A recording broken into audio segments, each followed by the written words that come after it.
Alright, we are currently on the way to the East Station. Marcus is out of gas, as usual. But, yeah, we're going, I guess, to go film some content. Well, he's going to film some content. I'm just tagging along, but I figured this was a good time to record my 6-month kind of review with the car. Because I've had the car for like 7 now, but I've been boosted for like 5. So it's like right in the middle for both, you know, almost 6 months boosted. Almost 6 months boosted, just over 6 months or 7 months with the car. I pretty much, right when I bought the car, I got my 1,000-mile break-in, like as soon as possible. I got that done immediately. And then literally like the Monday after I bought my car, I ordered the Whipple.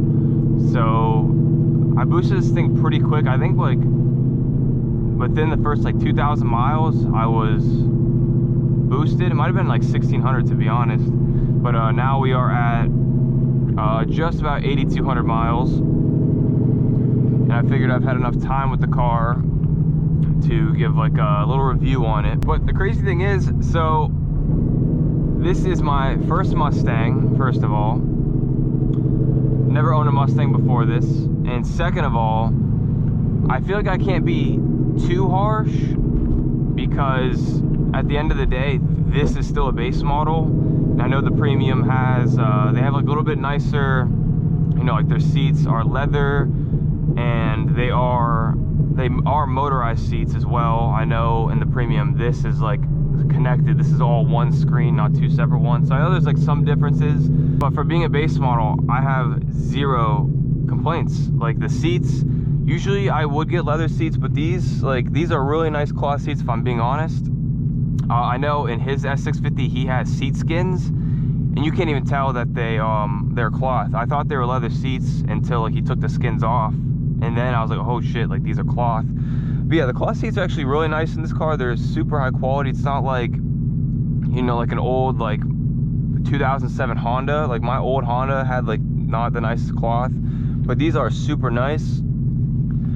The other thing though, I'm pretty sure with all Mustangs, if I'm being honest, they're this way, but like there's no rear seat room, like at all. Like I tried to get in the seat, I'll try to include a clip of me sitting in the back seat because I'm like 5'10", and my the top of my head, like I have to like do this. I have to like completely be sideways because I don't fit, and my knees, like anyone's knees are gonna hit the back of the front seat, which this one's reclined a little bit more, but I mean, so there's like no room, which I think they've all been like that. But I remember sitting in the back of my buddy's Mustang, and like, I don't remember it being that bad. So rear seats are cooked, but that obviously doesn't matter to me because I had a Super before this, and obviously I had no rear seats. So this is just like, I guess, extra storage or something. I don't know. I just throw my coat back there, or my 360 like GoPro bag that I have like all my camera gear in. I just throw that in the back. But yeah, for being a base model, I really have no complaints with this thing. I don't really care for the shifter, like the look of it.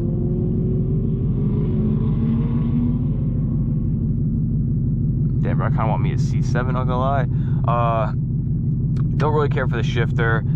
The one thing, the paddle shifters, dude, these things feel so, I don't know if they're different in the premium, but the base, dude, these things feel, obviously I have an aftermarket steering wheel, but the paddles you transfer over, dude, these things feel so freaking cheap. I've said this like even when I first bought the car, the paddles feel like they're from Dollar General. Like I don't like the paddles at all. The other thing I miss out on as well, which I don't even think the premiums have this, correct me if I'm wrong, I really wish these cars had adaptive cruise control, where you set the cruise control to like say 65. If the car in front of you is doing 63, the car will slow down like 2 miles an hour and it'll match their speed with also keeping a good following distance. That's one thing I really miss in this car. Or sorry, that's one thing I really miss in my car. The Supra had it. This car does have the lane centering, which is pretty nice. I'll use that sometimes if I'm like, you know, just a little sleepy. I notice myself like kind of like dragging off a little bit, and I'm like trying to make my way home. Obviously, don't drive if you're tired. Like, you know, shouldn't need to be said. Don't drive if you're that tired. But I do miss the adaptive cruise control because, especially here in Texas, man, like the speeds are always like people like, I can't just set my cruise to the speed limit and just drive in, like, you know, the far right lane in this city. So that was something really nice, and I kind of miss it. So dang, we're hitting some traffic. That kind of sucks. I never hit traffic over here, like, not this bad. But really everything else with this car is freaking perfect. Like, from my first Mustang, this was a really good impression. The old ones, I just didn't really, I wasn't a fan of the interior. I think that's why, like, I hopped in this, like, so easily, because, like, you know, I'm a fan of, like, BMW interior, like, screens and shit. And Mustang just, like, I don't know, they just never looked good, in my opinion. I know a lot of people, though, like, if you're a OG Mustang fan, like, you don't really like these, which I completely understand. But yeah, if you, you know, if you like the previous generations and shit, I know majority of you guys hate these screens, which, again, I can completely understand. I personally like this type of stuff, so that's why I hopped into this so easily. And I know some of y'all don't like the exterior as well. I know, like, the taillights were a big thing, which I honestly don't know what I like more. I do really like the rear end on these cars, on Marcus's car, but I also do like it on mine. I think they might look a little better on this one, I'm not gonna lie. I think they do look a little better. Yeah, just looking at it, for sure, like, Marcus's rear end is definitely nicer than mine.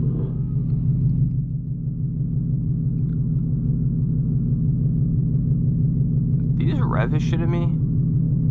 Shit, and I know the diffuser deletes look way better on those too. Yeah, it's kind of crazy. I don't really have any problems with this car. It's like, dude, stuff like this is so small, because, like, you can change these out. And I don't even use the paddle shifters. Like, I use the one to downshift, but, like, I don't ever use the, you know, this paddle shifter to upshift. But yeah, interior, exterior, first Mustang, even though it's a base model, I freaking love this car.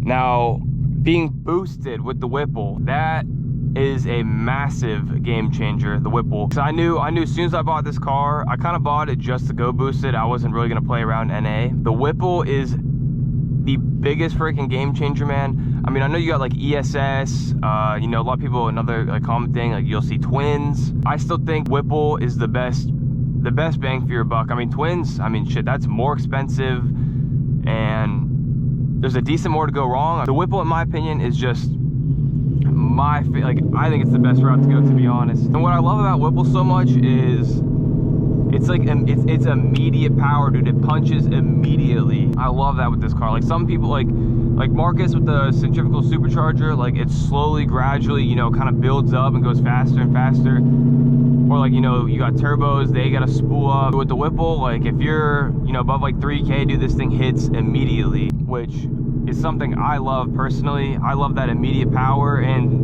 paired with the 315 gears, it doesn't get any better than that, I'm telling you. But yeah, for like 14 grand, I guess it depends as well, you know, what stage Whipple you do. If you're paying for installation, because I paid for install, I did not do it myself. You know, with, like, I think the Whipple was like 10 grand. And then, like, everything else I got, it was, like, after tax and fees and shit, it was like 14. I don't regret it, man. I'd do it again.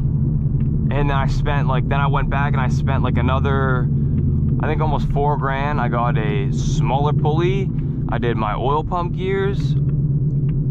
And now the car makes over 900. I mean, you can't beat it. It's like cheap power. If I had the Super still, I would need about 30 G's laying around.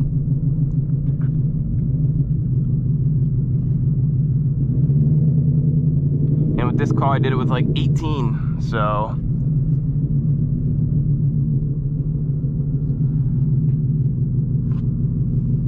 But what was I saying? Yeah, I bought this car knowing I was gonna boost it. If I wasn't gonna boost it, would I buy this car?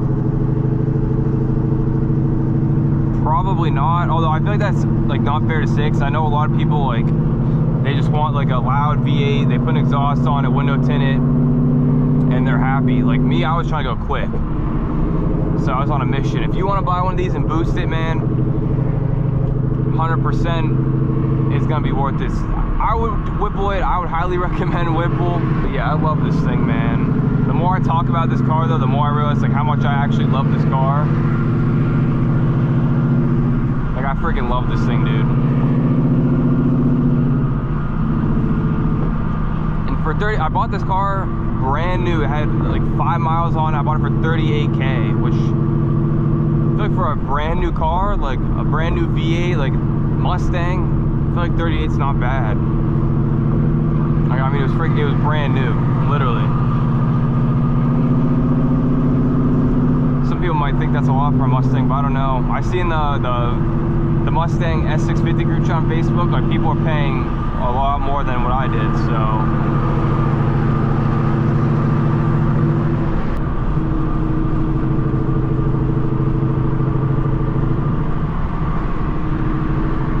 Flavor is actually hitting. The gas mileage too, like, bro, I was getting to Dallas when I was going down for Texas 2K. I was obviously this needs reset, but I was getting really good gas mileage. If you just if you're on the highway, you throw the cruise control on, the miles till E number, that'll just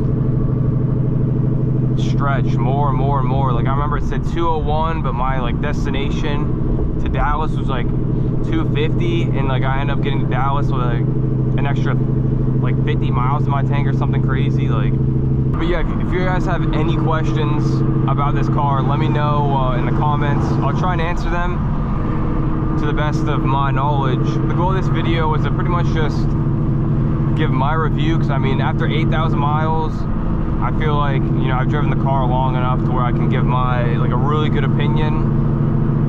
And there's nothing, I haven't had no issues with the car. Zero. Like, yeah, zero issues with the car. The only things are like, you know, the paddle shifters are a little cheap and I don't have adaptive cruise control. Other than that, like, I don't really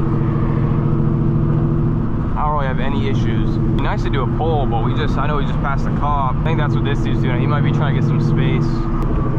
Better get ready just in case he does. But yeah, I also made a video breaking down, if y'all are interested. I did an entire video breaking down, you know, how much I pay for this car a month, how much I pay for insurance, and how much I paid for the Whipple. I have everything like laid out in the video, and also what the sticker was for this car, and you know, what obviously I got it for 38, but like what the original price was. Everything is in that video if you guys want to see that. If I remember, I'll put it in the description, but if not, it's up on the channel. It's a monthly payments video, so that should help you guys if you are trying to get into one. But we'll tell you guys too, I think tonight, so after this video goes up, it'll be the next one, but tonight, I believe a good group of people are going out to Mexico. So after this video, there should be a pretty good race video. I think I'm gonna run him tonight. So I'm low-key, dude, I'm excited, but like I'm low-key nervous because like I don't want it to be a complete blowout. Like I want it to be a good ass race, man. Like I hope one of us wins within a car. Like from here to like there, like literally right on the bumper. Like I hope it's really close. Obviously I hope I take home the dub, but if I don't, you know, it'll be cool. But yeah, be on the lookout after this video because there should be some good runs. Yeah, I know people be tweaking out when I don't have a hard pull in like every video, which no hard pulls in this one, but I'll make it up in the next one, so it's cool. Can't always beat the piss out of the car, you know what I'm saying? Although this shit still ain't over, so I might be able to get a pull in, I don't know. But yeah, I don't try and like beat the piss out of the car every time I get in it, so. Which reminds me, I actually have to change my oil in like 300 miles. Which is in like, that's probably like 3 days. I'll probably drive a lot today, tomorrow, maybe next weekend, because I don't really drive during the week at all. But I gotta order the shit online. Well, I think I'm gonna go ahead and end the video here. If you guys all enjoyed the video, make sure you drop a like. Don't forget, let me know down in the comments if y'all have any questions. I'm gonna try and answer every single comment. I always do. So, but yeah, with that being said, I'll catch y'all in the next one. Peace.